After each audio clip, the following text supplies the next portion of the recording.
What's the dumbest rule your school ever enforced? Toilet paper rationing. This was in 1997-98, by the way. Apparently the high school girls' room was going through too much toilet paper, so the dean, a woman, stood outside the door and distributed a few squares of one-ply institutional toilet paper to us as we went in. If she noticed toilet paper on the floor, our ration got cut down. If we asked for more for bigger jobs, we were told to save it for home. There were several episodes of girls stuck in stalls until friends could beg for more TP because of period messes or unexpected bowel incidents.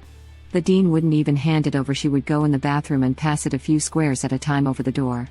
If you didn't catch it as it fell and it landed on the floor, well, that's your fault and you're not getting more. If you used more than she thought necessary, tough luck, go to class with blood on your body. It took about a week of extremely angry parents coming to the school and calling both the school and the school board, but we finally got our toilet paper back, unlimited. How did we celebrate? By ping her car, of course. No beads. Apparently they thought beaded jewelry was gang-related. Nothing says hardened criminal like matching bead bracelets that say BFFs. It wasn't really the rule that was dumb but the reason for it. In my last year of high school, the school issued a rule that all students had to wear student IDs. If you didn't, you had to immediately go and pay for another ID. While you can see how many students may have sawed this away to skip class, the reason for this was the school shootings that happened the previous year. The reasoning was that it would be easier to spot who is a student and who is not a student to then see who has malicious intent, except that most shooters were students, so I got a suspension for holding a stick. The phone call with my mom went something like this, only slightly dramatized. School, Mrs. the Keck, your son has been suspended. Mom, oh my goodness, what did he do? S, he was holding a stick. M, did he hit someone with it? S, no. He was just holding it. M, did he threaten to hit someone with it? S, no, just held it. M, did he refuse to put it down when you asked? S, no, he was very cooperative. M, so what did he do wrong? S, he held a stick. M, and I should be upset about that? S, absolutely, you know we have a zero tolerance policy. M, right. Well, I'll talk with him. As you might guess, I did not get in trouble at home. He has a stick. Call the police. Razor Mind starts playing.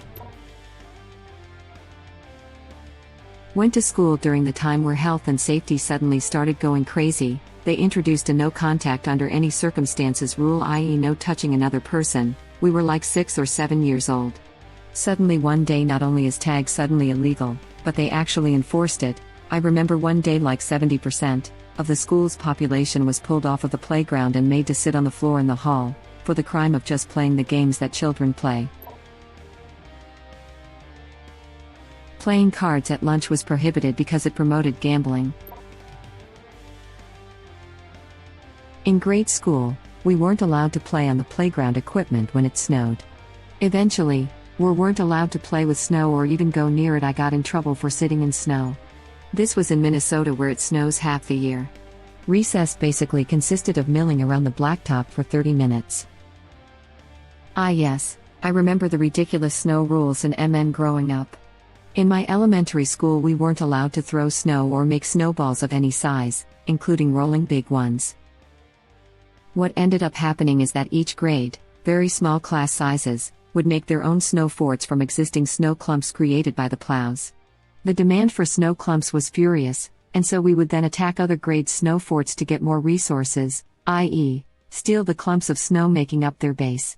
Without the ability to throw snowballs, we'd just body slam each other instead. It was chaos, and also likely more dangerous than snowballs. Laughing out loud. Edit. No, I didn't go to your school. I think MN kids are all just born to body slam each other. Can't be standing around in groups more than 4. Gang mentality. My gang of 4 found that policy very convenient.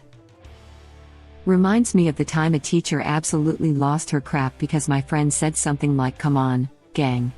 She was convinced she caught a slip-up and that she was about to expose some serious 8th grade gang activity. Our school had a rule against colored shoelaces because of gang affiliation. Rolling eyes face. Banned all backpacks, bags on campus. Students were expected to somehow carry everything they needed in hand. This was especially challenging if you had a non-ideal locker placement.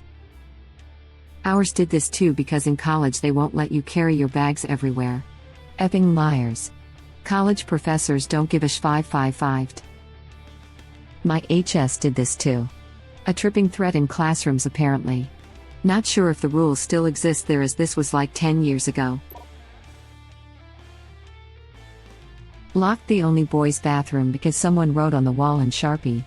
It wasn't even anything rude or inappropriate either.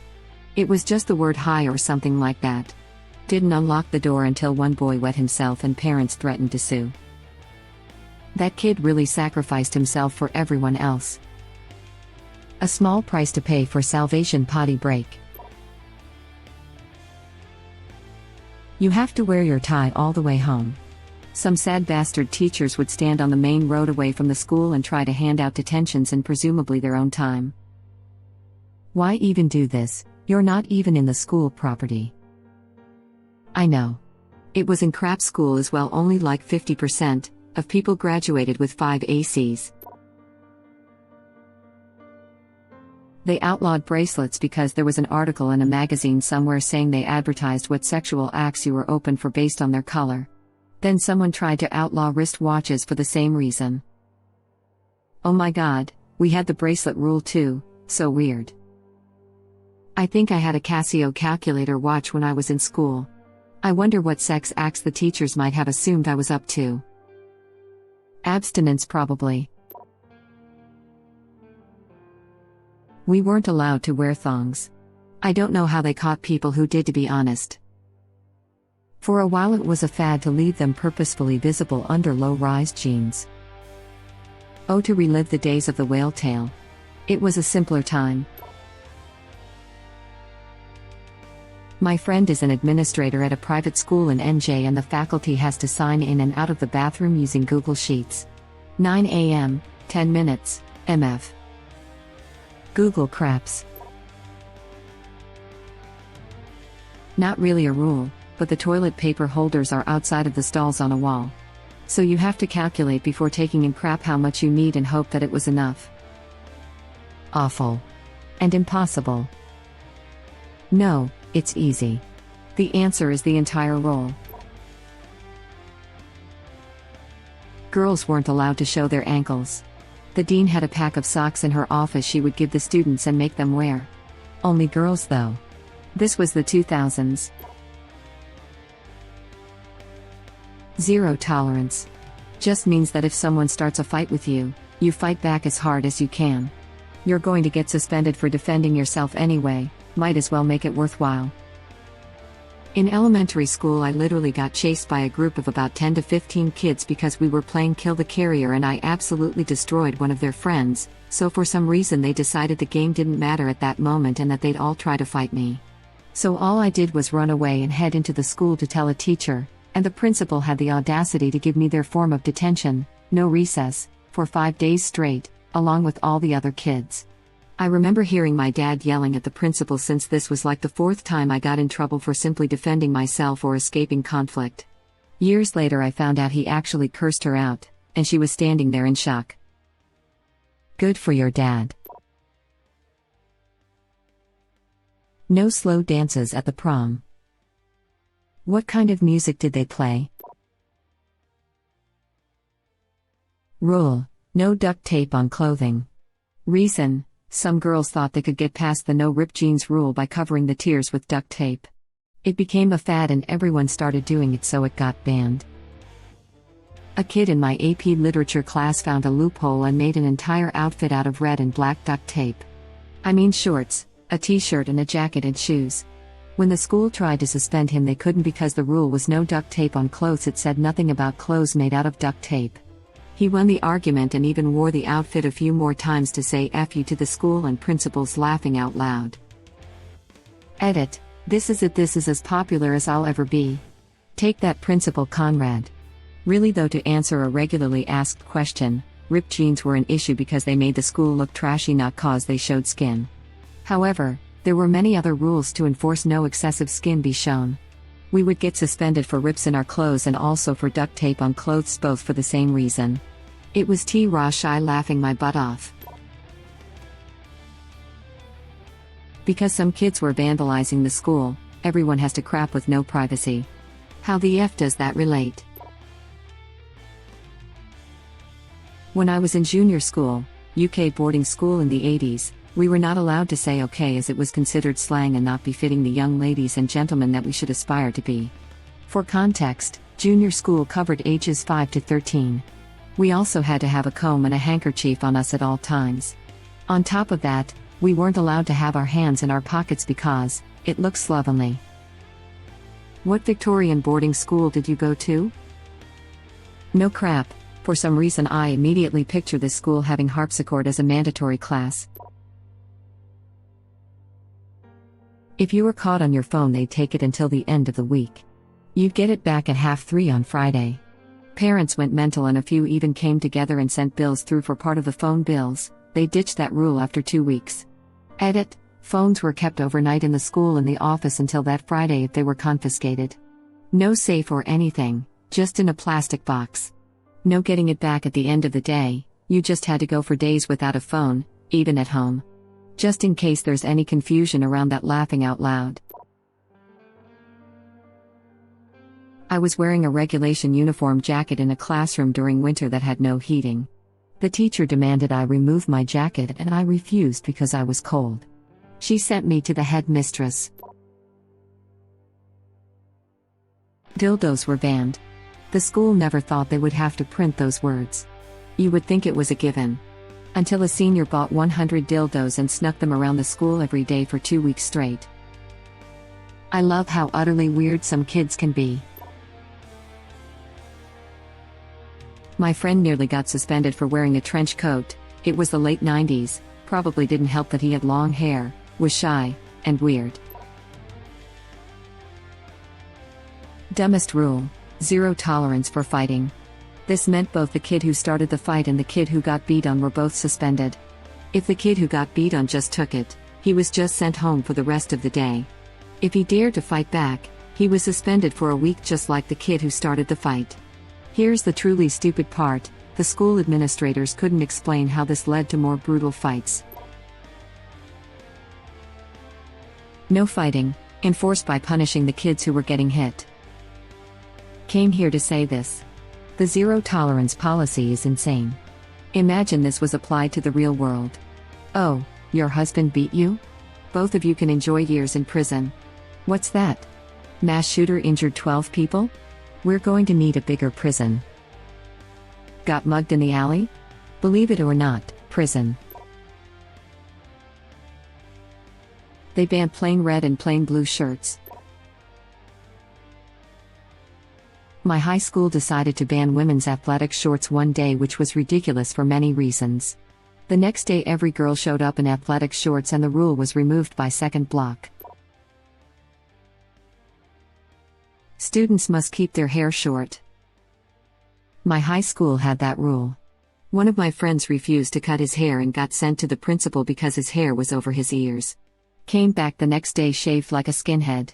He said she threatened to have Father Jim cut my hair if I don't get it cut. No effing way am I getting touched by a priest.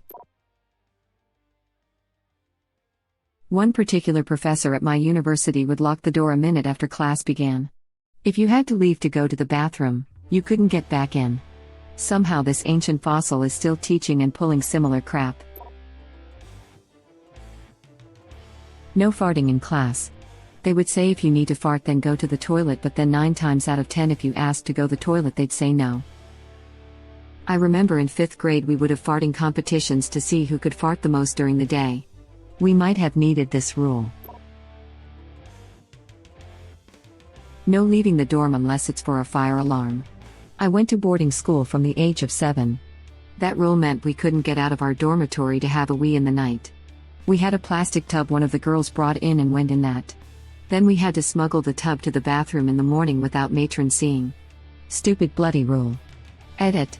Everyone is saying pee out the door or pee on the floor. Just imagine the punishments we got for misbehaving. Doing anything against matron would have never crossed our minds. Also, this was 80s, early 90s, southern England. Our punishments were pretty awful, but I survived. We all did. I'm still in touch with some of the girls I boarded with back then. We have our scars, but we're a tough lot. Second edit. Dad was in the army and they moved around a lot, so being sent away was for stability and consistency.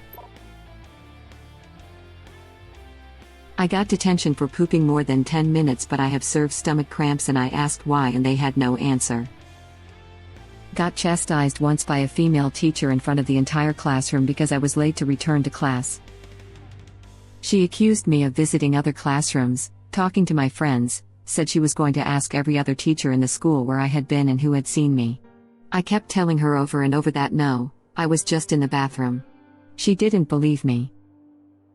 I very loudly explained the truth where pretty much everyone could hear, since everyone already heard her accusing me, that I was on my period, and shoved TP up my hatchet wound because I didn't have a tampon, but if she likes, I can pull it out to prove it. Shut her up pretty effing fast. Thank you for watching. Please subscribe to be the first to know about Red Rabbit Reader's new videos. If you like our videos, please like them on YouTube and share them with your friends. We welcome your comments below. Press to start another of our videos.